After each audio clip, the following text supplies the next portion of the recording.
unpin this.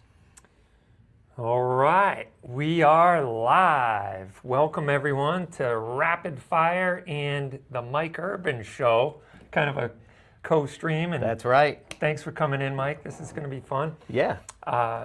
We're down in the studio here at CGW, and glad you made the trip down. And we're going to have some great chat, that's for sure. Well, I'm sure it's going to go better than my drive down here because what I was saying before was my estimated arrival time was like an hour and 25 minutes, and that stayed that way for about 30 minutes. So I mean, it's never fun driving down to the Cape. But I'm happy to be here. I'm happy to be here Awesome. for sure. Well, it's great to spend some time with you and get some take on what's going on in Massachusetts. Really, that's what it comes down to, is what is going on in Massachusetts. Nobody knows what's happening. The more I look, like, this is what happens with me, and it's probably similar to what happens with you. I'll go on X in the morning, I'll just type in Massachusetts or Boston at the top, and I'll see something, whether it's a pamphlet, some kind of propaganda, whatever it is, and I'm looking at it and I'm going, is this for real? Like, when you look at these things, I think people from other states, they see this and they're like, what is going on? But to us, it's just like, we're so desensitized from what is happening. It's funny you say that, because, like, you know, we were joking before the show started and saying, like, I think we're just like living in a parody world where we're like, are we reading the Babylon Bee or are we reading an actual headline? This is the Babylon Bee in live action. It's live and direct every single day here. That's what it's like. It's crazy. And it's funny because Seth, the creator of the Babylon Bee, was actually at the Mass Republican convention that you and I both spoke at, and he was saying, do you know how hard it is to compete with some of these policies and make it laugh and make it believable, or like try to out, I mean, the parody writes itself when you 100% pull up Mass. You know what's funny? My wife is so decent. One of these days I'm going to have my wife come and talk, but I got to tone her down because she's even worse than I am, to be honest with you. That's great. Yes, we are the two most politically incorrect people probably in Massachusetts. But, the other day I got out my phone, and this was in regards to something that was happening in Boston. And I think it was the period pad thing, if I'm not mistaken. Oh, yeah. But I showed her this, and I go, look, I said, you want to know what I deal with on a daily basis? This is it. This is what I'm looking at. Just so you guys know, I legitimately filmed on that, and I filmed a 30-minute video. Maybe one day I'll go live and show parts of it if I can. I didn't post it because I just couldn't keep my composure. To be honest with you, I couldn't keep my composure. Yeah. Because, like I said, when you look at these things, again, I show my wife, she's just like, this is the craziest stuff I've ever seen. It really and truly is, of what is happening. So today I wake up and I jump on X and I'm like, no, this isn't true. This can't be true. Massachusetts, I think it was on Mass Daily Live. They're a great site. If you're not following them, check them out. And, but it says Boston considering cutting the Boston PD by 30% in order to reallocate funds for equity and inclusion programs. Yep. Well, it's a funny thing, right? So here's the timeline and the trajectory of what happened. Before Michelle Wu got in to be the mayor of Boston, she ran on defunding the police. That is one promise that she made to the voter base. And then I would say maybe 5 or 6 months ago, even the Globe, this is how bad, I just want people to understand, this is how bad it is. So the Globe, I guess, interviewed some people, if I'm not mistaken, and they were upset that she hasn't taken it far enough. So it's just like we're living in this like alternate reality. Right. And now what they want to do, see, this is what happens. They would like to scrape the bottom of the barrel any way humanly possible. And one thing that these people will always sacrifice is public safety. Right. They will always sacrifice public safety. And the reason that they will do that is because, in my opinion at least, I really think that they appreciate the officers and all of that stuff to a point. You know what I'm saying? But when push comes to shove, what they like to do is they like to virtue signal to their voter base, is really what it is. So they could get away with stuff like that because the majority of people in Boston are for that. Like Right. that, it's just the reality of what it is. Of course, there's some normal people in Boston, some that I'm friends with. I'm not calling you guys out, but it's just, it's another situation where you're robbing from Peter to pay Paul. That's all it is. It also, it comes to a point where they can do no wrong. In other words, there's nothing that is too extreme. They haven't found the limit. Correct. They have not been held accountable. I would say they came dangerously close, but not in a real accountability way. But with the whole thing that we were talking about earlier, Yeah. the Tyler Brown incident on Cambridge, when the world sees that this guy, who by my quick math, I did some math on the Armed Career Criminal Act of Massachusetts, Yeah. based on what he did in 2020, where he shot at the Boston Yes. police, 13 rounds, tried to murder him, that he basically should have been in jail for 25 years without the possibility of parole under the mandatory minimums. Right. On state law. And the judge, Sanders there, says, we'll give him 5 years. And, again, they can do no wrong. Now, you see in an election year, which is key, Maura Healey and the disgraced district attorney Rachel Rollins all saying, well, they ignored our recommendations and he should have been in jail still. Yeah, of course. But this is an election year. If you go to the actual documents of what the Mass Democrat Party puts out on Yeah. paper and doesn't try to hide, the elimination of mandatory minimums to make sure that judges have full discretion Yeah. in all cases, doesn't matter what crime it is. And I'm like, they can't find the limit of when the public says, you know what, enough's enough. Yeah. This is ridiculous. It's problematic. I actually, I saw your post on X in regards to that, and I researched there's like this, what would you consider it, a manifesto? What is it? I mean, That's a perfect explanation. yeah, for it. it's basically a manifesto. I don't know if you guys have seen this yet. Maybe one day we'll cover it live. But it's really, it's really bizarre. It's really bizarre. It's like a doctrine that you have to basically sign in blood in order to be a Democrat politician inside of Massachusetts. That's what it is. And it is complete. How many pages? Do you have it up? How It's 28 pages, and it starts off so good. Yeah. Like taking cut and paste out of the state constitution, cut and paste out of the Constitution of the United States. Like, we believe that for government to secure these rights for all people, we must truly be instituted by the people and derive its power from the consent of the governed. Word for word, what's from the Constitution. And then it just leaves the, it just Once you leaves get the to planet. once you get to page 3, it goes all downhill from there. It just gets worse as you scroll. Yeah. That's how it is. And the first thing that really stuck out to me, obviously, I'm a Second Amendment guy. I'm Sure. an advocate. I'm but on page 6, whereas everyone must have the right to be free of the scourge of gun violence, we must demand that the Second Amendment be revised to allow for meaningful and strong gun control measures. Yep. Like, they want to replace the Constitution of the United States and Article 17 of state constitution with, call it Chapter 135, the most egregious attack on civil rights. But that's just the start. This is like the preamble. You get into the subject matter of it. It's wild. It's broken down by category. You can get into ethics and transparency, climate. Yeah, it's wild. Education, shared values. Yeah. These are all the buzzwords and the dog whistles. It's Dude, if unbelievable. somebody saw this from 20 years ago and they picked this is what it's like. It's like one of those things where if you picked it up and you start to read it, you'll be like, what is going on here? This is completely irrational.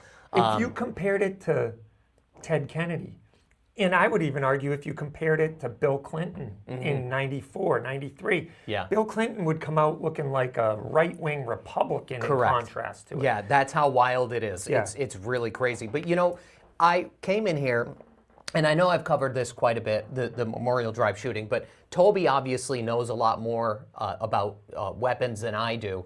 And what's your take on really what happened there? Number one, they're following the script. If we go to that document that we were just talking about, Yeah. and the judge did nothing wrong. They did exactly what is on that script, which is eliminate mandatory minimums, which they eliminated the 25 years he was supposed to do under the Armed Career Criminal Act, and allowed the sentencing to be the sole discretion of the judge. And then, not to mention all the other things, they want to replace jail with programs. They want to replace jail with, career paths and everything else. You take a guy who's a career criminal and you say, hey, we want to give you education, career training. We want to give you psycho, analysis and all this stuff. And then he doesn't care about any of that. He's a Yeah. career criminal, Yeah. So basically, the first problem was the guy was out on the street. I don't think you're a liberal, Democrat, Republican, conservative. There's no category for that. Everybody would acknowledge that guy should have been in jail. Yeah. And except the most extreme. But then the second thing is he was using a firearm that would be next to impossible for somebody to come in my shop and purchase, and who's a lawful citizen with a license to carry. So you're saying that this is the part. This is why I'm asking these questions, because this is stuff I don't know. So the weapon that he got, if I had a license to carry, if I could, buy weapons, right? You can't even sell those weapons. It would be extremely difficult, not to mention expensive, because guns like that are few and far between in our state that are in what's known as a pre-ban status. So that was a short-barreled rifle, number one. That would have had to have been owned in the state of Massachusetts prior to 1994, or it would have had to have been owned and registered prior to 2016. Was it registered in Massachusetts? Oh, I doubt it. Yeah. I highly doubt it. Yeah. It was probably a stolen gun that got sold on the black market. Right. And so those guns are few and far between. I have sold guns like that in Massachusetts when one surfaces, it's like a unicorn. Right. Someone pays probably $4,000 to $5,000 for that gun. Right. And goes through extensive paperwork. They have to go through federal paperwork. Like the Big Beautiful Bill eliminated the tax on it, but up until January of this year, you would have had to have paid a $200 tax to the federal government in order to own that gun. Gotcha. That goes back to 1934. So, and then it was federally regulated. So not only do you have to be a lawful, legal person in Massachusetts with a license to carry, you have to fill out all this federal paperwork. And up until a couple of years ago, you had to get permission from the local police chief in order to have him sign off on it. And a lot of them said, I'm not doing that. Right. So people just couldn't get them. So it's an extremely regulated gun, number one. Number two, even if it wasn't the short-barreled rifle version, if it was just a 16-inch barrel, it would have been a unicorn in Massachusetts, because AR-15s, again, going back to 94, were banned by name by the federal assault weapon ban and then made permanent in 98. And then in 2016, Maura Healey signed an edict that made her judge, jury, and executioner. She acted as all three branches of government.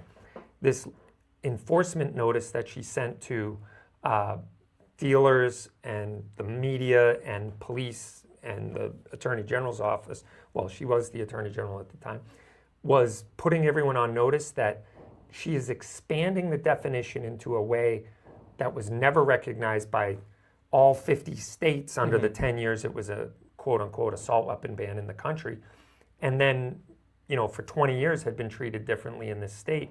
And then she also acted like the judiciary, because she interpreted law, she wrote new law, and then she enforced the new law.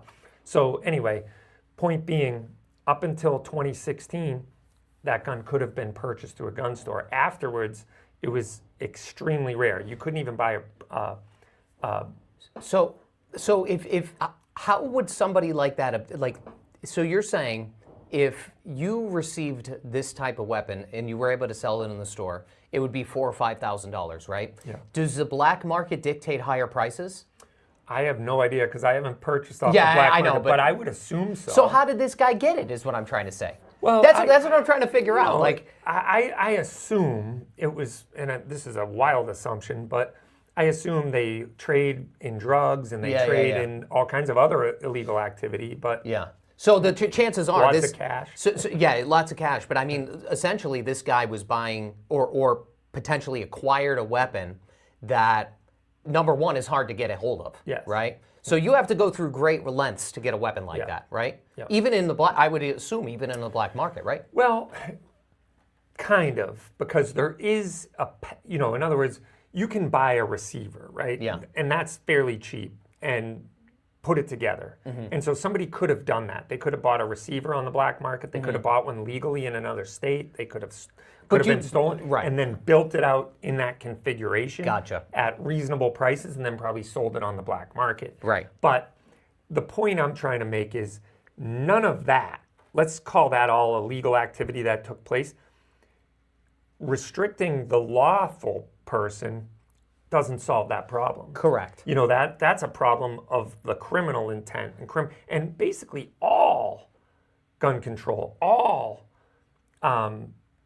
regulations on the lawful are an extremely inefficient way to solve the criminal problem. So this guy's going to get, let's put it this way, to simplify it the most, they're going to get guns no matter what, whether it's stolen, whether it's straw purchases, whether it's a horse trade with the drug cartel or the nefarious intentions that they have. Criminals have never had a problem getting guns. And that's why gun control is so difficult to logically advocate for, because it flies in the face of actual empirical data, let's put it that way. We just had at the New England Firearms Conference last weekend in Chicopee, Dr. John Lott. He's a professor that's written a gun called More Guns, Less Crime. And he put it out there, and it's just, I forget what edition he's on in his book, but it's probably like the 4th or 5th edition. And every time he writes a new edition, it's strengthening that paradigm that no matter how many guns you ban, the criminal element ignores it. And Chapter 135 does just that. And a perfect example of it is what happened on Memorial Drive. Tyler Brown, career criminal, should have been in jail, out on the streets. He had large capacity magazines, which are totally illegal for the lawful, peaceful citizen of Mass to own. He had short-barreled rifle. He's in broad daylight shooting up the city of Cambridge, engaging with police as they show up, engaging with a license to carry holder who happened to be on the scene. I saw an interview on another podcast of a guy who got stuck in that traffic jam. And he goes, if it wasn't against the law, I would have had a gun in the car with me that I could have engaged with that guy on. Yeah. But it's against the law for him to take his AR-15 style rifle for a ride in the vehicle. The horse is already out of the barn. Yeah. You know what I'm saying? So basically, I think what you're trying to say is if the more restrictions you put on, let's say, law-abiding citizens that want to get a gun, a weapon, whatever it may be, what ends up happening is the people that are criminals are not going, they're going to get the guns anyway. That's what's going to happen. And then it ends up being a Marine that's armed that stops the guy in the first place, which I don't know if you guys notice this. That's something that I would say the legacy media around here failed to mention. I don't think they failed. I think it was on purpose. Yeah. That's what I was trying to say. That's a perfect, yeah. The fact that Maura Healey totally ignored that, she, cited the bravery of the trooper coming. Well, that guy was actually engaging with him before any cops were on. Right. Even there. Yeah. And, that really doesn't help their narrative. That guy threw a monkey wrench into the whole, Chapter 135 discussion where, guns make us less safe. Well, in that case, it didn't. Yeah. In fact, I love what Jim Wallace from Gun Owners Action League said. He said the only law that actually made people safe that day was the Second Amendment. Right, 100%. The other thing to consider here, when you really look at this from the outside looking in, I'm willing to bet, as I said earlier, There's probably people in like outside of Massachusetts that are gun owners, or you're probably friends with some of them, and they probably don't understand how you deal with what you deal with here. It's just a fact of reality. And I don't know if you saw this, but Mike Connolly, he got on like either the next day or 2 days later, and they tried to use that as a springboard for more gun restrictions. Right. You know what I'm saying? Oh, yeah, I saw it. It's crazy. So like, not only did the guy get a weapon illegally, a Marine is able to pull out his weapon with his license to carry, stop the guy, and then we have our politicians here saying that we need more gun restrictions. Like, when you really think about this, like the whole situation is bizarre, right? It's we live in like this world where it's just absolutely bizarre. So the other thing too, what you mentioned back in 2020. So Baker was governor at the time. Maura Healey was the AG. Did she say anything back then, like about this guy? Probably not, right? Because it wasn't a big deal. But then after this, they create this circus of I don't know what are they trying to turn the state into? Like, really? I think, like, every time I read the headlines, I'm like, I'm literally living in a clown show. Yeah, right now. that's how it is. That's how I wake up. I put something on, or somebody send, like a lot of you guys obviously send me articles and thank you. May not respond to all the emails, but I see the emails. But it's like, I wake up and I'm just like, there's so much. Sometimes, like even today, I did film today. I just didn't release it yet. There's so much to talk about that I even get confused on what to talk about because there's so much going on. It's like playing whack-a-mole. It is. It's like playing whack-a-mole. It's really crazy. And that's what I think is so important about that document, the 2025 Official Mass Democratic Platform, is if, let's say 60% of the state are unenrolled, right? And I'd say a lot of them vote Dem. Yeah. Obviously to secure the whole, power structure, that one-party rule in this state. But if you were to put this document in front of them and say, does this line up with your values or your ideals? Like, men and women's sports, and just go down the list. Just start going down. The very first thing it says on the criminal public safety and criminal legal reform, comprehensive criminal justice reform that includes the removal of mandatory minimum sentences for all crimes. What is all crimes? All crimes. Yeah, yes. Like, wait a minute, you're talking the big malum in se crimes, like, that we all know, and I'm not going to say them because I don't want to get bumped, but unaliving and assaults of all kinds. You're saying you want to eliminate the mandatory minimums for those? I know. It's like, what? Talk to the people, the mothers, the suburban mom who's got 3 kids going around to soccer and piano and school and drama and dance and everything else, and say, you really want someone who's committed the most violent, heinous act to not have not be facing a mandatory minimum in this state, and you want to leave the sentencing up to the judge in all cases. Is that what you want? Like a Judge Sanders getting that case and saying, give him 5 years, and letting him out in 3 because the mass parole board. A perfect example of this is what's happening. Did you see my videos on the Tewksbury State Hospital? So they had, basically what happened there, in a nutshell, is that they kind of let not all of them, but a lot of people that were in jail, they tried to, I guess, rehabilitate them to some extent, right? And since this has been going on, that hospital had 486 assaults in 1 year, which is more than all of the prisons combined in Massachusetts at a hospital. So I did the video initially, and I had nurses and staff and administrators reaching out to me, and they're like, they can't even, I think they're in a position now where people don't even want to work there because it's so dangerous. Yeah. So what they did is, at the end of 2025, they made a decision, I think it was the end of 25, they made a decision to get rid of all, security, like types of weapons, right? Like for the security guards, which was like pepper sprays and gels and whatever else. Like, they're probably going to remove their shoes soon enough. And it only got worse. And then after I made the video, I made a couple videos about it. Now they reinstated them, but they're in safety boxes in the halls. So somebody walks in, or one of the people there is a crazed lunatic, and now the security has to go to a specific spot, go to the security box, open the security box. Meanwhile, the nurse is pinned down behind you. I mean, it's just completely crazy. I don't understand how we could keep trending in the same direction. I don't know how people in the state could honestly want to see this continue. That's what's most troubling for me. Yeah. I certainly don't want to live in a society where, you know, I have young kids. I mean, like, you have to always constantly be looking behind your back to see if something's going on. I think a lot of people don't feel that way, and that's why I think come this November, this is a big election year. Yeah. This is a big year in Massachusetts, and I just think that the direction we're heading.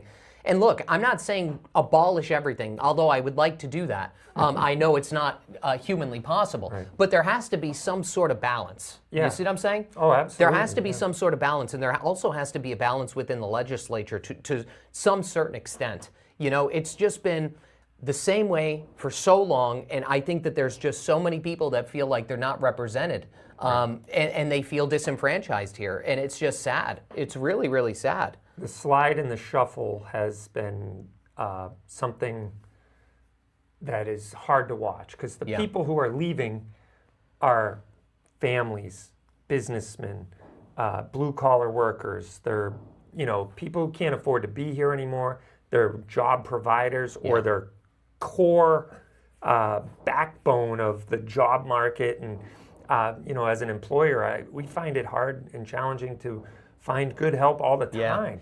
And you got the good, hard-working families and folks leaving because A, for the cost of living, B, for you know, just freedom. It goes back to what you said, how to, you know, people looking at us going, how do you deal with the laws here and everything else? Well, one of the ways we say is, hey, this is a virus that spreads throughout the country. And I think it's by design. I don't have proof of this, but if you think about it, Massachusetts, Democrat stronghold, one-party state, highest cost of living, you know, lowest job growth. We see, you know, price of housing almost untouchable. We see crime on the rise in a year where the murder rate throughout the country has plummeted. It's up 30% in Massachusetts. Correct. And then you see, you know, just good people leaving, and they can't afford to live here. Well, you also see people who continually vote in the power structure here can't afford to live here. So they're going to the New Hampshires, and they're going to, you know, Virginia. They're going to Colorado. They're going to some areas where lower cost of living, but then they just do what they did here, and they take a red state and turn it purple, and then ultimately blue. Yeah. It's happened in California, you know, all the people leaving California into Texas and Colorado, and we're seeing it here. It's funny you said this, because I don't know if you guys remember. I don't, and obviously I have no idea when or what I said exactly, but I've said this. Don't quote me to me. Yeah. I've said this once before. I'm like, you know what? It's almost as if it's by design. Like, even if they get so far left that they are, and things just become as unaffordable as they are, they're intentionally forcing people out that voted them in, and then those same people vote the same exact way no matter where they go. Right. It's almost intentional. You have them literally leaving the blue states to go to the more red states or the more purple states, like you said, and then they vote the same damn way. I think, you know what I think is here's my opinion on this. The barrier to entry in politics is very high, in my opinion. Like, first of all, a lot of people don't necessarily, I'm only speaking from anecdotal experience, even just talking about myself. So I didn't really care about politics until I really had a career and I had a family to worry about, right? Because what ends up happening is, depending on what industry or career that you decide to choose, or if you decide to have a family or not have a family, well, the fact remains that the older that you get, the more you see the influence of your daily life and the politics that follows, right? So I think that's one of the major problems, is like the barrier to entry. That's why I like talking about this stuff kind of in a conversational way. Right. Yeah. And I'm not always right. We're not always going to be right on everything, and not everybody is going to agree with every single one of my takes. But it's just like somebody needs to talk about these things in a way that people could understand, so that, I'm not trying to change voting habits or anything of that nature, but I at least like to talk about the issues so that people can make a somewhat of an informed decision. Right. Because otherwise, if you go and turn on the news or whatever it is, you're screwed. I mean, you're royally screwed. Yeah, you're going to get an avalanche of one-sided. Yeah, it's total propaganda. And like I said, these people like to leave out key details and key pieces of information. For instance, like the Marine, or they'll use a crisis as a way to springboard their inversion of logic that they honestly, they don't even use logic. Let's just be fair. It's just completely run on emotion.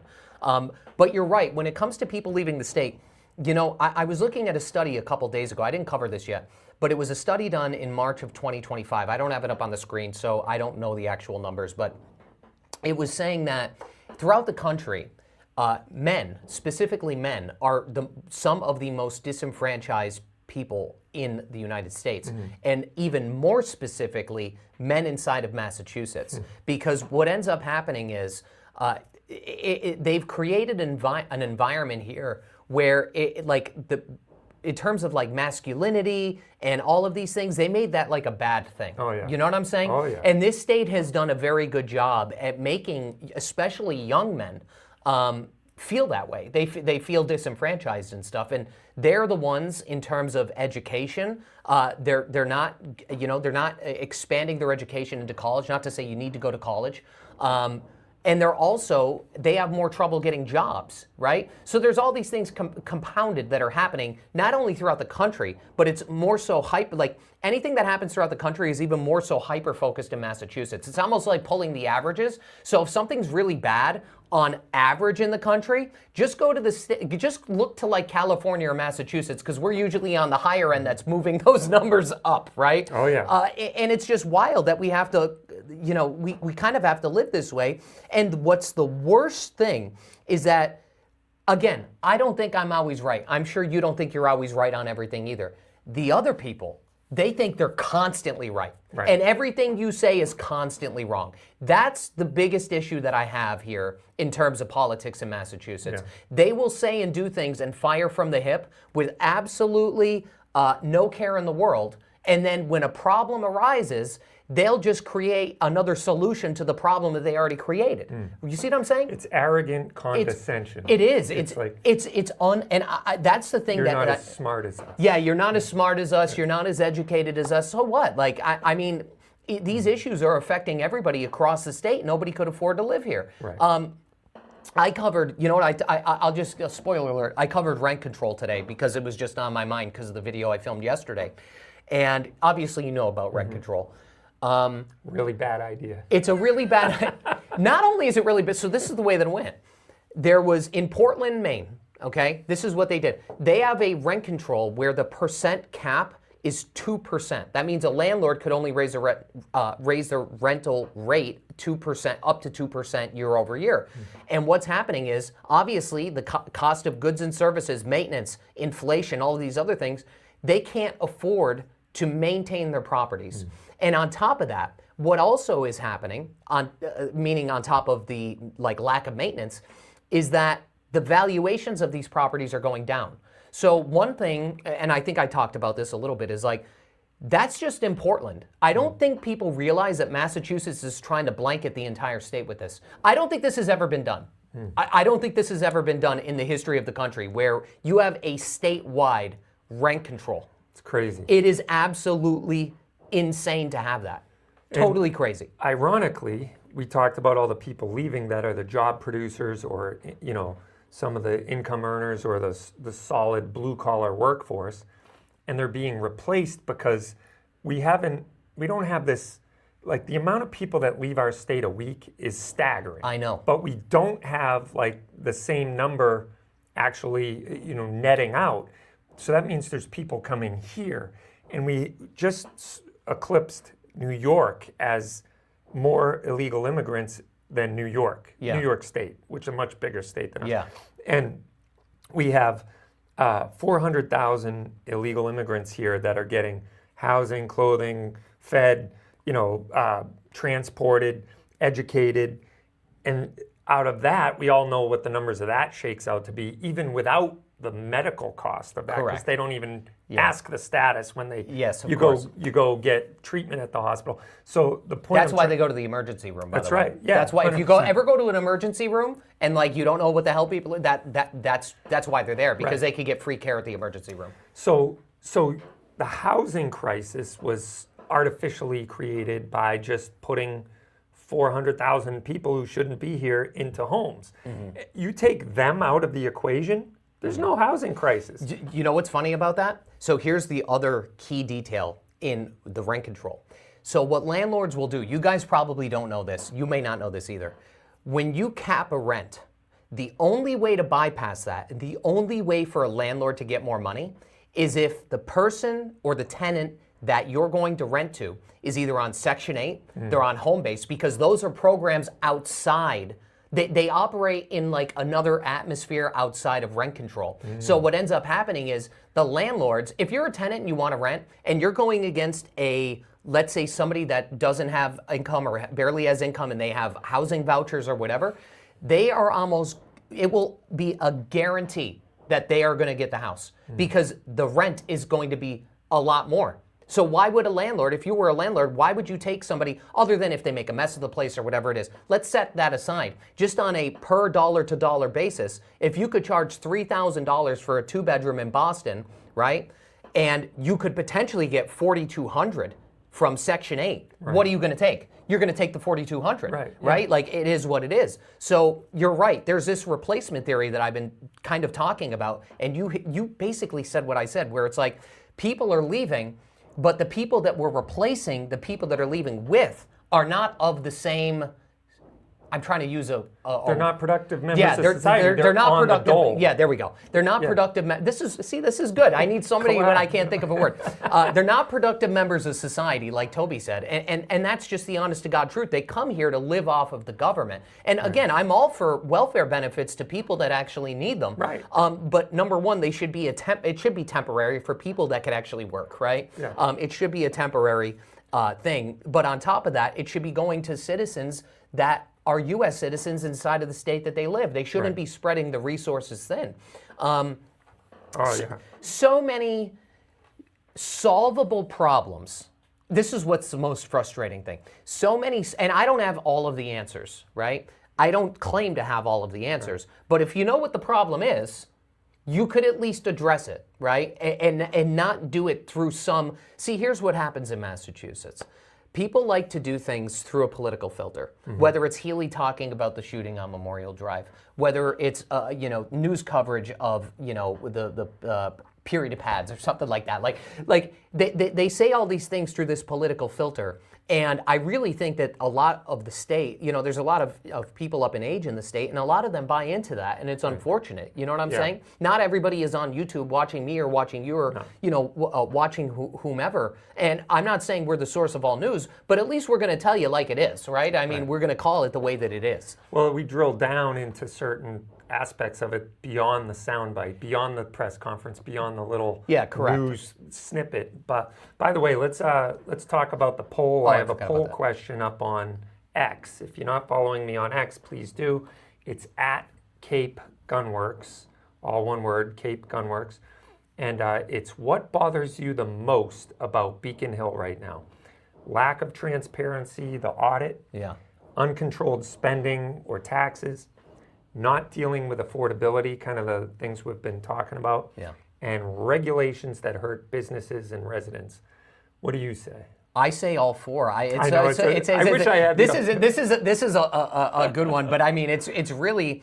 I mean, I guess if you were to like kind of, I think that if you were to solve the transparency problem, the other you might be able to knock out one or two things on this list. Because if you were to solve the transparency problem along with the audit itself, that's why the audit is like it's like Pandora's box, right? Yeah. The audit is literally like Pandora's box.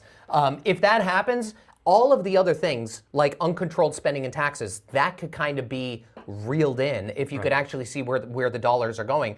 Not dealing with affordability, that would directly impact affordability. And then finally, regulations that hurt businesses and residents leaving. this could also in turn affect that as well. So I would say the lack of transparency of the audit, that's what I'm going to go for. All right, 25% of you think lack of transparency in audit, 50% say uncontrolled spending and taxes, and I would agree with you that that could be solved by the audit. But let's move on, and we got 12.5% are not dealing with affordability, and 12.5% regulations that hurt businesses and residents, which is probably causing the mass exodus. We got 23 hours left in the poll, so go ahead and vote and let me know in the comments what you think. Now, granted, X still sucks at polls because it's showing me that only 8 people have voted, but I have more than that in comments. And it says 202 people have viewed it. So the people have taken the time to comment aren't voting in the poll. It doesn't make sense. A couple people, you guys could ask questions too. We both absolutely. we have live chat up. So somebody said, imagine if they succeed to eliminate Prop 2.5. This is from Rockhaven Farm. Imagine if they succeed to eliminate Prop 2.5. The amount of town overrides is insane. If some of that money went back to the towns like it should be, towns would be able to survive. 100. I'll answer that, and then you could give your take too. 100,000%. And this is why I also talked about rent control, because with rent control, if it's statewide and it blankets the state, if people don't want to invest in markets or in Massachusetts in general, and these properties become defunct, let's say, they will inevitably start to lose value. Another reason they're going to lose value is because when you apply rent control to a specific property, there's 2 separate types of valuation that an investor looks for when they're buying an investment. Number 1 is the real estate value itself. What is the real estate worth? Number 2 is the investment or the income portion, right? So if you start to cap how much a landlord could make, okay, what inevitably happens is banks won't finance these things. That's why there's some sort of stipulation within the rent control for new construction, because otherwise there'd be no new construction. There would be 0 new construction. Right. If you built a 3-unit, a 4-unit, a 20-unit, a 50-unit, they wouldn't be able to finance them. So it'll drop the rate that is collected by the tax. The assessment's going to go down of these properties, which will inherently affect the amount of taxes that towns are collecting. You see what I'm saying? Oh, yeah. Like, that's what I tried to tie together in that video. And Prop 2.5, Prop 2.5, I've been saying this since last year, it's in danger. And then what they tried to do, which recently got curbed, was, what's it called? Oh my God, that empowerment, municipal empowerment thing where they could charge 7% excise tax, that one. Like, that's absolutely crazy. Insane. Because it's insane because I understand what the state was trying to do is they're eliminating power from themselves and giving it back to the town. But in doing so, they're also eliminating their responsibility to the towns. Right. You see what I'm saying? Oh, yeah. So they kind of point the finger and say, hey, you have this option where you could charge higher excise taxes, you could charge a higher meals tax, you could charge a higher what's the word? Hotel and stay tax and stuff like that. So this state and this government that we live in wants to remove all of the, they already got the transparency thing down. Right. But now they want to remove the accountability as well.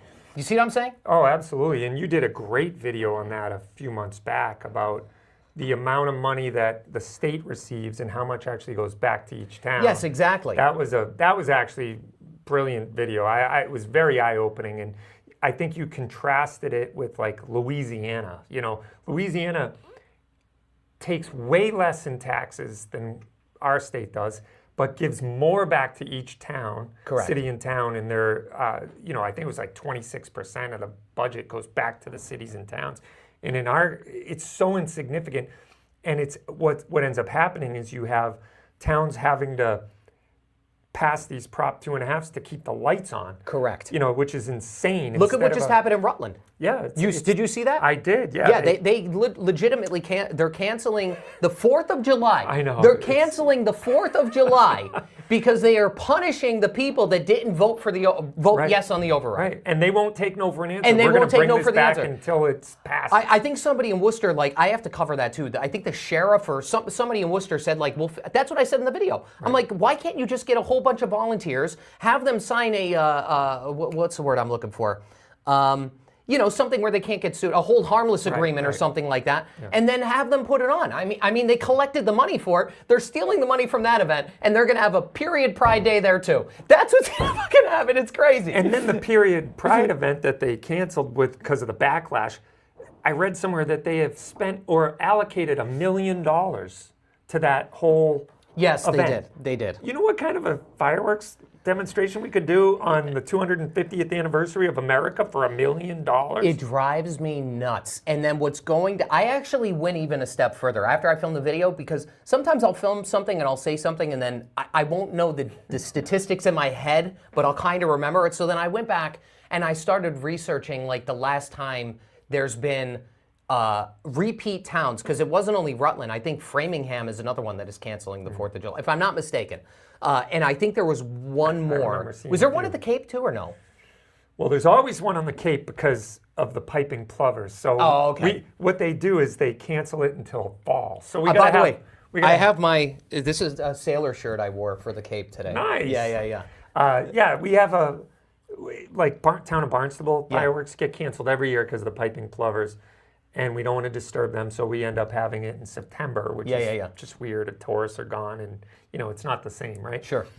You'd think they could just push it out a little further and have it off a barge and whatever, but it just drives me But nuts. my problem with it is like there's solutions to the problem, but I don't think people, I've said this a million times, I don't think people realize how much divide these overrides create in a town until you actually live in a town that has one. I live in one of those towns. All you need to do, I've said this before, go to a Facebook community group in Massachusetts that has an override during whether they're looking for the override or not, and you will see people eating their own. That's what's going on. We shouldn't be, you think about it, right? Massachusetts has a lot of wealth, right? And we do have a lot of wealth leaving the state. How is it humanly possible that we're into May, now we're into June, and there's over 70 overrides? It's insane. Yeah. And the scale at which they're increasing is insane. But what's even more insane is the fact that they won't address it.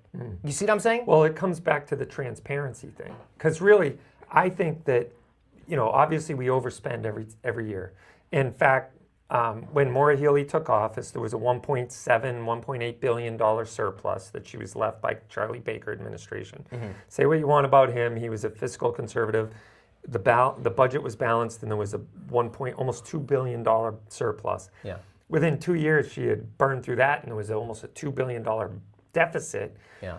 We overspend, but the worst part is if you really drill down into where the money goes. The perfect example is that trans-period, rally at the Boston, because, even our opposition to the Civil Rights Coalition is Yes for a Safe MA, and this is run by Ruth Zakarian, the chairperson, who is the chairman of the Mass Coalition to Prevent Gun Violence, a group that has been here for a while, and they're funded by all the other national NGOs like Moms Demand and all, every town. But she's granted a grant by Andrea Campbell's office for $290,000 of taxpayer money. That's taxpayer money. Yep. 30 days later, they start Yes for a Safe MA. They hire a bunch of staff. They hire the same treasurer that Maura Healey and Andrea Campbell use. I forget the name of them. Chick Montana, that's the name of them. Very expensive treasury firm, right? And to be her treasurer. The only way she's got that money is because they're skimming from the taxpayer. Sure. And then their sole responsibility in life is to stop the repeal of Chapter 135 using taxpayer funds to do it. And if you peel back that curtain, you peel back that onion, there is billions of fraud, waste, and abuse in this state. Who's the YouTuber there that started to do it a little bit? Nick Shirley? No, Nate he was Friedman? before him, Nate Friedman. He started to go to where they were giving out the money, giving out the stuff and shuttling people all around. They got these limousine service. Yeah, Bill Mercedes-Benz limousine at, service. at $130 an hour, Dude, idling. I waiting. can't even, I hate even thinking about it. I know, and meanwhile, we got cities and towns that can't. Right now, the road situation in Mass has reached epic proportion. It is like a third world country. I know. Driving around Massachusetts. It's crazy. It is, I mean, potholes and, half paved roads, and just driving in my town is unbelievable. And it's absolutely mind boggling for a state, like you pointed out, that is so wealthy, that has so many incredible businesses. I mean, we have like Raytheon, and we have, go drive up 495. And I'm sorry, but the clock is ticking on those businesses. Because guess what? There's states like Tennessee and Georgia and Texas that are starting to roll the red carpet out and say, you guys are nuts for staying there. I know. You know what's crazy? I never mentioned this to you guys, but this is funny. So obviously I talk about, we're not going to get on the energy topic today, but we're talking about the roads. So I was driving down the road. This happened, I forgot to mention this, and just you saying roads for some reason triggered this in my brain. So last summer, I'm driving down a road, and all of a sudden I hear like this thump, right? And I'm like, what the hell happened, right? I'm like, what's going on here? And off to my right, they took down this entire parking lot of trees, and they put up solar panels, okay? And I think what they did, there was a lag bolt in the road. Like the most ironic thing to possibly happen to me, because I talk about energy often, I legitimately get a flat tire because of a damn lag bolt in the middle of the road next to where solar panels are getting put up. Like, and the roads here, the roads are atrocious. Yeah. They fix the pipes the one summer, right? Then they dig up the asphalt, they dig it up again, and then they dig it up again. It's just an ongoing maintenance. It's whether it's gas, sewer, water. I don't know if the pipes are made out of wood here. I don't know what the hell. Some of them in Boston were. Like I don't know what the hell is going on, but the roads are atrocious. All you need to do is, if you drive through Connecticut, all you need to do is drive through Connecticut and check their roads out versus Massachusetts. I just did a drive. I was down in New Jersey yesterday for a wedding, and it was part? fun. Well, I was in Hackettstown. Oh, I know where that is. Yeah, and so we drove down there for a wedding on yesterday actually, and came back today. But I remember, hitting Route 25 through Wareham. Oh, there's the windmill missing a blade. Yeah. It's still there, like someone got their tooth knocked out, Yeah. and it's going to be sitting there all summer, just telling us what a waste of money this is. It's wild. And then, you see the solar farms and all that, but driving through Massachusetts roads is just absolutely atrocious. We get all the way down to New Jersey. We come back today. It was a quick hit. Yeah. And, it's just not getting any better. The whole road system, I remember thinking, I'm going to get a blowout. I'm going to lose a tire. And sure enough, you're driving down the road, and there's tires all over the side of the road where people have got blowouts, and they're, I just can't imagine it could get any worse. And I know that's part of the solution to this problem is we're just going to raise how much it costs to drive your car by mileage tax and all this stuff. It's like it's absolutely insane. Never really fixing the problem, throwing good money after bad, raising the taxes, blaming you for the fact that it's not affordable here because there aren't enough people paying their fair share, all the while, punishing the people who are the job creators and the workers and handing it all out to the... Wouldn't it be nice to live in an environment where we could celebrate merit and people that want to work hard and want to drive? Like that should really, like when you really think about what's going on. So the Democratic convention was just a couple of days ago, right? Mm-hmm. And really, I mean, all they were talking about was Trump the whole time. That's it. Instead of talking about Massachusetts and how we could improve Massachusetts and actually looking at it from a critical eye and saying, we instead of saying what's Healy's quote, it's we have more work to do. Yeah. Okay, how much more work do you have? A lot of work to do. I've said this before. It would have been better if we had nobody and we stayed at ground zero, like absolute bare minimum, because it only went downhill. Yeah. Like I mean, things haven't gotten better; they've only gotten worse, right? Right. So you really think about it, and like, don't you think that some of these people should use their platforms to actually talk about problem solving in the state? I don't care who. I don't care if it was Biden. I don't care who the hell is the president of the United States. They should do everything in their power, and the people in Senate and Congress and all that, they should do everything in their power to even if they don't like it, they should put their personal beliefs and how they feel about somebody behind the people that are inside of their state and maximize federal dollars coming back to the state. Right. A good example of this is the school tax credit. That's like over $1 billion. I think it's like close to $1 billion. Maura Healey hasn't opted into it yet because it's for private schools. Yeah. And probably one of her biggest supporters is the Massachusetts Teachers Association. And they don't want to opt into it. I think even a portion of that money could, if I'm not mistaken, I could be wrong, I think some of that could go to public schools. Oh, and she hasn't opted in yet. So you look at all of these things as a whole, and you see what's going on, even on individual basis, and you think to yourself, like, why would anybody stay? I mean, even me, like, I talked to my wife about this, and I'm not leaving. I just want to let you know that, right? It's harder for people that, like, here's the thing. Toby knows, and I know. If you have a business or you're growing a business inside of a state, think about how hard it is to pack up where we're at now and open in a completely new location where nobody knows you. Right. That's what businesses are doing. That's what people and businesses are doing, which is wild when you think about it. That means where they're at and where they live is so bad that they have to start from scratch. That's crazy. Yeah. Smith & Wesson's the perfect example of that. They're in Springfield, Mass. for like 100+ years. 2,700, I think it was, hourly employees, or 2,500 hourly employees. And Gonzalez and Bud Williams there say, hey, we're going to make it illegal to manufacture anything that can't be sold in this state. And Smith & Wesson had no choice. They had no choice. They had to leave the state. Tennessee rolled out the red carpet for them.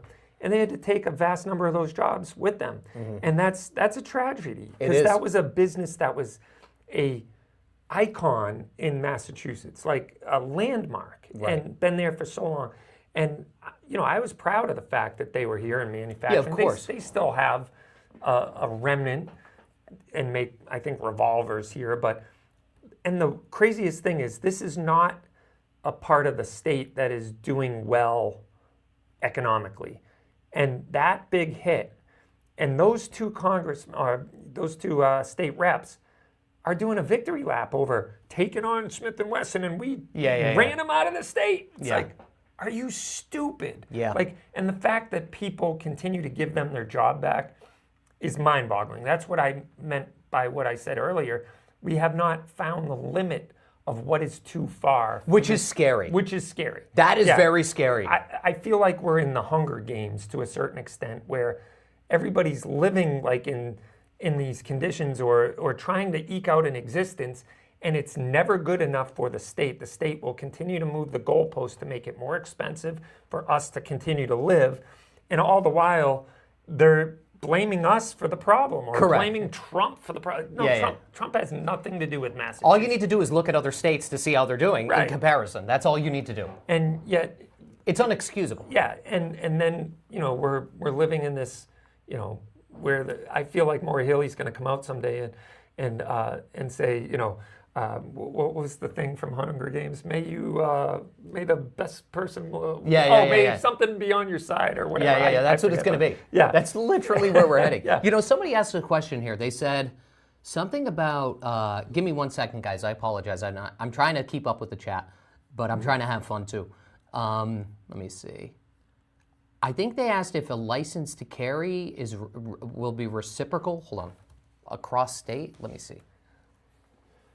Yeah, that's a big one. Everyone's really interested in. Hang on. Okay, question for Toby. This is from Sir Madness 1991. Chances of LTC reciprocity happening in Massachusetts? Not unless it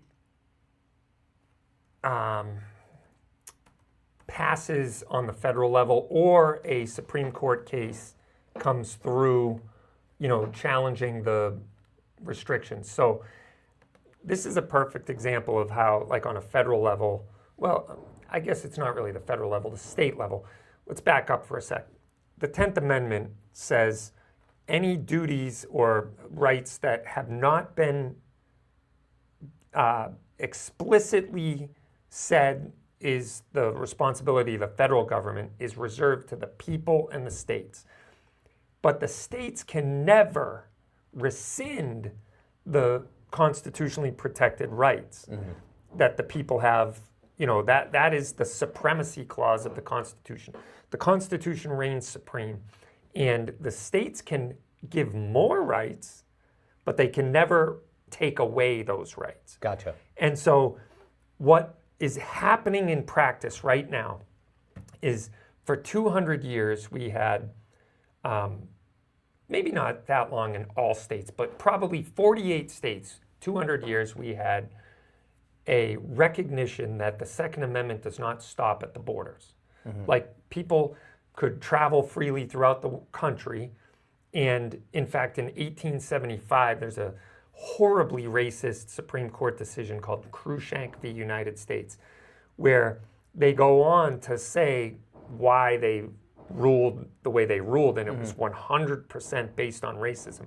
But there's something very interesting that they say in that. And also before that, I think 1873 was not Jim Crow, but the other Supreme Court decision that was horribly Were you alive racist. back then? How do you remember all this? I forget what the name of the case was, but they basically said, if we allow freed slaves or black,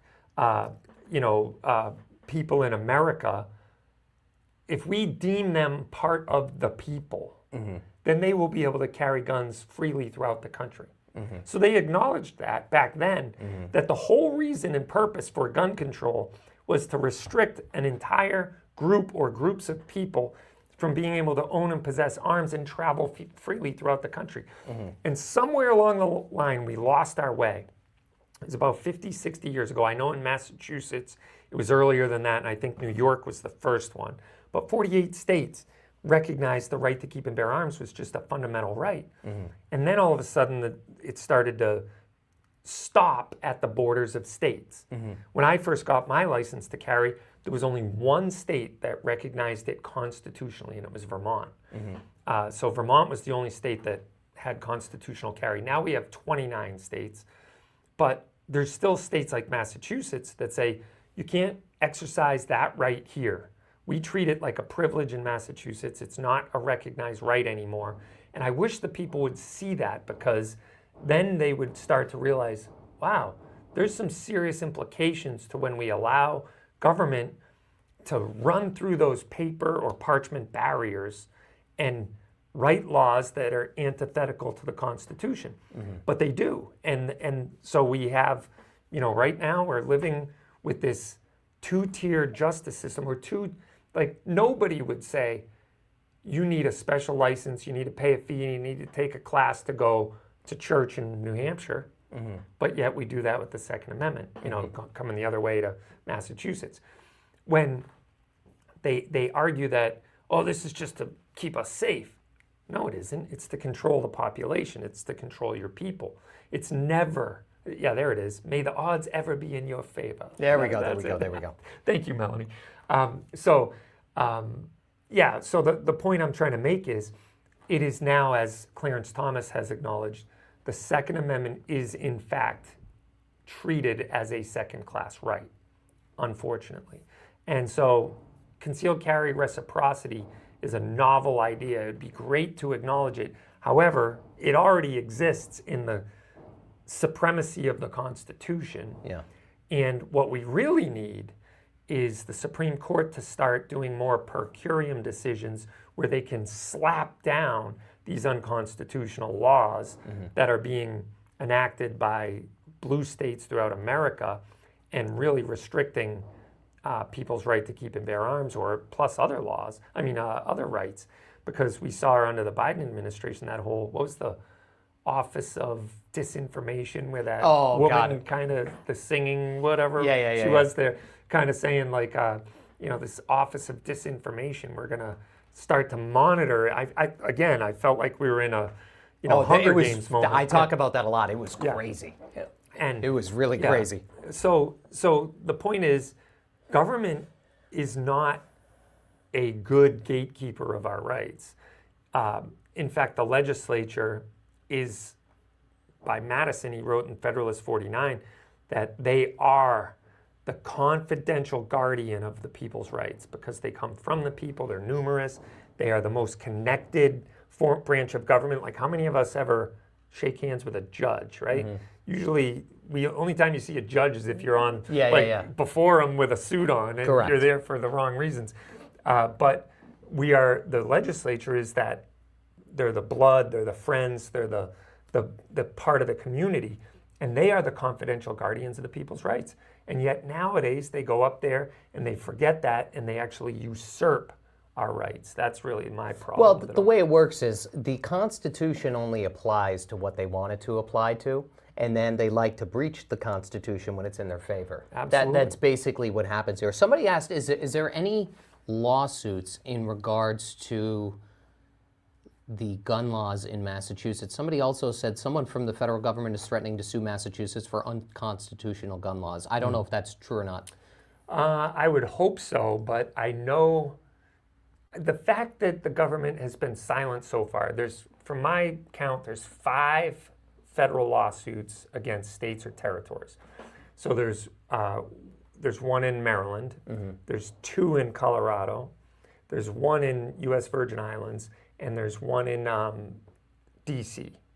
The one in D.C. is actually, in my opinion, the one that would affect Massachusetts the most, because it's an assault weapon ban and a large capacity magazine ban and suppressors.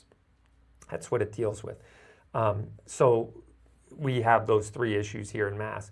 But I haven't heard that the government is taking action against Massachusetts. I wish they would. I got to look that up. But you could keep talking. I don't think they are. And here's why. The courts in Massachusetts are the most activist court system in America. The First Circuit is the worst of the worst. There is not a 3-judge panel that you could draw out of the First Circuit that would grant you a pro 2A decision. It just wouldn't happen. Number 2, the district courts aren't much better. They're like incrementally, like we've got some good pro 2A decisions out of the district court, only to be overturned by the First Circuit. And number 3, the state courts aren't any better either. Same thing, the Supreme Judicial Court is literally an activist court right now. So I bet Harmeet Dillon or, when they sit down and they say, where are we going to go? They are going to districts and areas where they have a high likelihood of winning. And then that hopefully will create a circuit split that the Supreme Court will take notice of and grant cert on. So there's a lot going on there. But anyway, what was the other part of the question? It was So they said, let me see here. There was the government taking a case in Mass, and are there any court cases? I just looked that Yes. up. I didn't see anything. It says here the DOJ filed an amicus brief backing private gun right lawsuits against Massachusetts laws. Yeah, that's the Granada v. Campbell case, where that's been in the works since Maura Healey was the Attorney General, and that's challenging our approved weapons roster. So we have this approved weapons roster, which, the Supreme Court's already ruled, and this is a perfect segue into what you just said about how they pick and choose what laws to follow when it's advantageous to them. The Supreme Court's already ruled several times on this, but they ignore all of that. They will follow the precedent that has been established by the Mass courts that say, hey, yeah, we can arbitrarily restrict what gun you can and can't purchase based on what we say, even though the Supreme Court said that any arm that is in common and ordinary use for lawful purposes cannot be banned. There's 2 Supreme Court decisions, Heller and Bruin, that have both Bruen just reaffirmed Heller and said this is good law and you can't ban these guns. But yet here we are in 2026. So to answer that guy's question, yes, there's been, I think, 4 or 5 legal challenges in the state in federal court, not by the federal government, but by gun rights groups like Gun Owners Action League, I believe the Firearms Policy Coalition, and NRA, challenging. One of them is actually a resident from Cape Cod. It's called, let me try and pull this one out of my you-know-what. It's Escher v. Noble, and that's a case challenging the restriction on 18 to 20-year-old. So he wants to be able to buy a semi-automatic shotgun to go duck hunting, and he can't because he's 18 to 20. He's an emerging adult, and so they restrict his right to keep and bear arms. Not to mention, like I got my license to carry and purchased my first handgun when I was 18. At the time, you could, and in '98 they banned it. But that's another whole section of that challenge. But he's basically challenging the Chapter 135. But so I know that one. There's an assault weapon ban challenge. There's a whole pro se challenge with a bunch of the state troopers that got fired because they didn't take the vax. They're involved with Mike Bush to challenge the entirety of Chapter 135, and they're doing it pro se. They don't have a lawyer, but they're a pretty sophisticated bunch. And then there's other challenges. It says here 25 other states filed an amicus brief urging the United States Supreme Court to strike down. Oh, this was led by New Hampshire, it says? Could be, yep. Filed an amicus brief urging the U.S. Supreme Court to strike down parts of Massachusetts' non-resident gun licensing rules as unconstitutional. Yes. This is states versus Massachusetts, not the federal government. Yeah, so I actually spoke to one of the, I heard from one of the legislators in New Hampshire that led that whole thing, because he said our residents are getting jammed up in Massachusetts. Donald, What do you mean by that? So in other words, they don't have any licensing requirements in New Hampshire. They're a constitutionally carry state. They recognize the Constitution and say if you're not a prohibited person, you can carry a gun. So you don't need to you have to register the gun and stuff like Nope. that? Oh, there's no? no registration, there's no licensing. You just, when you purchase a gun, you pass a background check. If it comes back all clear, you walk out with the gun and that's it. So you can carry it's like the complete polar opposite. Polar opposite. And we'll get to that in a sec because this is really important. This is blowing my mind at this point. So there's some really interesting data as a result of that. But Donnell and Marquis are 2 cases where New Hampshire residents, I think one of them was at the Pheasant Lane Mall, which half the parking lot's in Massachusetts, half of it's in New Hampshire. So if you drift into the Massachusetts part and you don't have a mass license to carry, you get to go straight to jail. You don't collect $200 and don't pass go. You go straight to jail. So Donnell gets arrested, charged, and then another New Hampshire resident, Marquis, I think got in an auto accident, and they discovered he had a gun, and so they charged him as well. And the Supreme Judicial Court combined these cases and then said, well, Donnell's going to get off because he was charged under the old licensing scheme before the Bruen decision came out and before the Bruen response bill in Mass, which said that we got to give you the license if you apply. Before that, it was a may issue scheme. So we could deny you for whatever reason. So they let Donnell off. But Marquis is under the new shall issue licensing scheme. So he could have applied for a license and didn't. Therefore, he's a felon now. He gets to live the rest of his life and doesn't have his rights to keep and bear arms Just because of this ridiculous situation. Yeah. And so coming back to, that's why this state of New Hampshire filed this amicus brief urging the Supreme Court, you got to rule on this because good people are being jammed up and having their lives changed for guns that they lawfully and legally purchased, and they're not prohibited people. In some cases, you have people who've come to this state, like a woman from Connecticut. She's a nurse. She's a single mother. She's a 2-time cancer survivor. And she gets in a hit-and-run accident. Someone hits her and takes off, and she's hurt. She can't get out of her own vehicle. Paramedics extract her, bring her to the hospital, and when the police do the inventory of the car, they find in her center console a loaded handgun that she has a license in Connecticut to carry. It's her only gun, and it's loaded because she was in Springfield. She was, like going to a dangerous part of town. And while she's recovering in the hospital, they serve her papers that she's being charged with unlicensed possession of a loaded firearm. Mandatory minimum of 18 months with a kicker for the loaded part.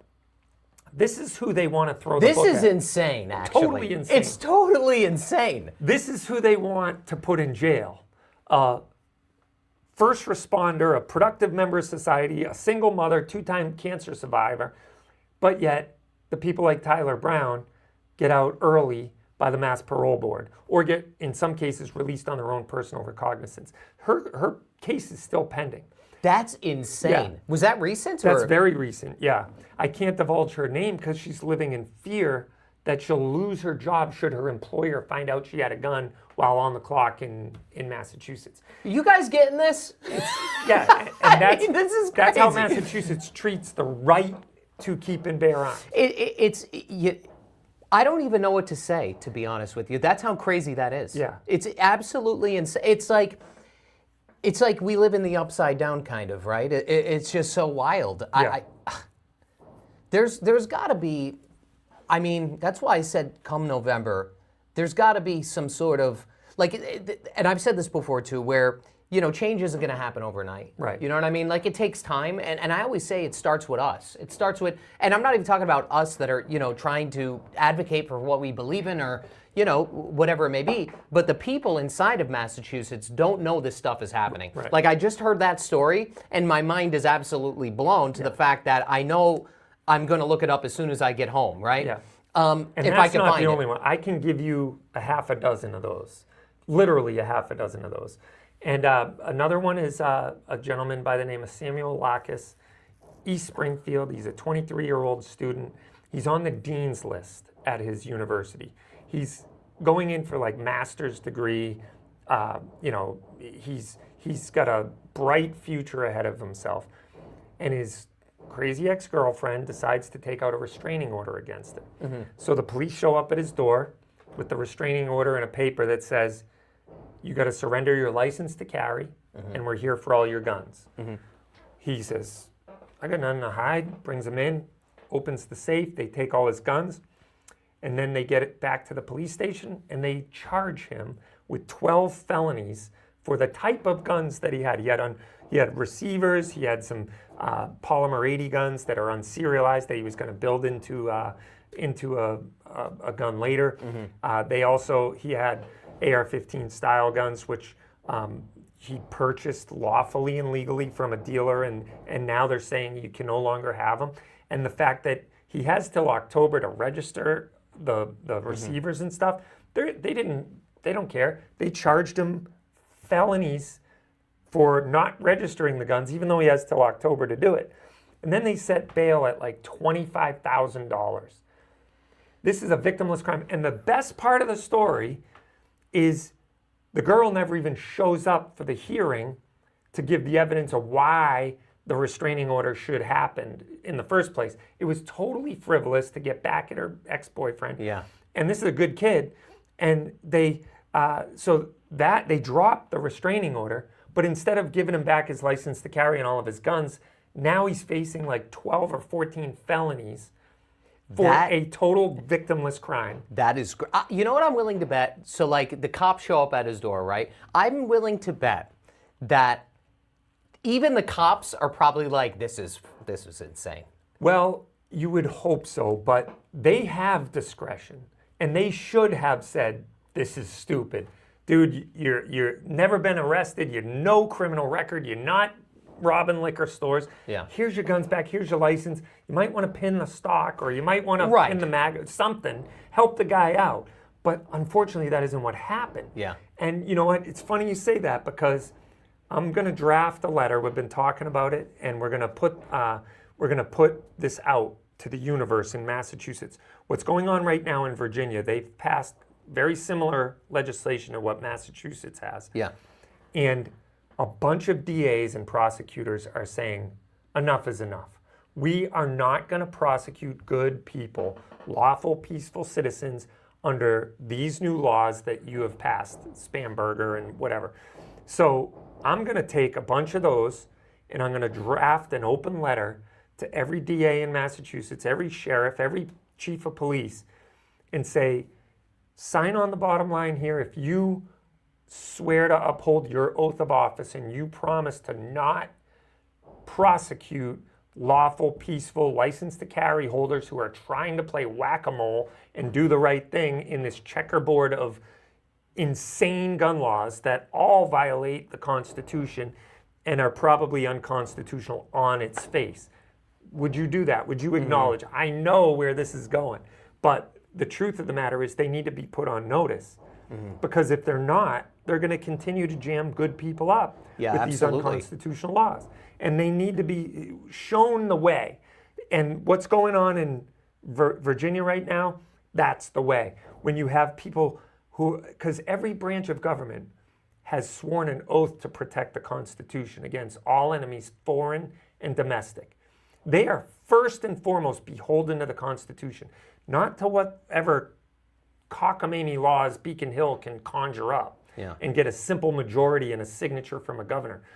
That's a atrocious way of enforcing public safety upon the community, because they can come up with anything. Right. And then we got to wait decades until a court adjudicates it. No, the police, the sheriffs, the DAs could do the right thing and say, enough is enough. You're not the problem. The problem is the violent criminal element, and we need to worry about them. Yeah. It's what it boils down to. Even when I hear these stories, if you need help with any of that stuff, if you want me to cover some of that stuff, I will. What pisses me off the most, it would be one thing if they treated all crime the same way, right? Like, I'm not saying that these people should be in the position that they're in, but what I am saying is that, again, referencing back to the Memorial Drive thing, this is the way to radicalize an entire population is by treating some people more fair and others not. Right. And that's realistically what's happening here. Because when you talk about these different scenarios, and these people have just become so knocked down and disenfranchised, and then again, you have somebody that's a career criminal that gets out after 4 years, and he's doing like gun yoga in the middle of Memorial Drive, right? Clearly, there's a problem. Right. But people don't want to have honest conversations about this stuff. You know what I'm saying? Yeah. Like, we do, of course. But I don't even know. Like, I always enjoy talking to you because you know so much about this topic. And even if it's something that I don't cover, I like learning about it.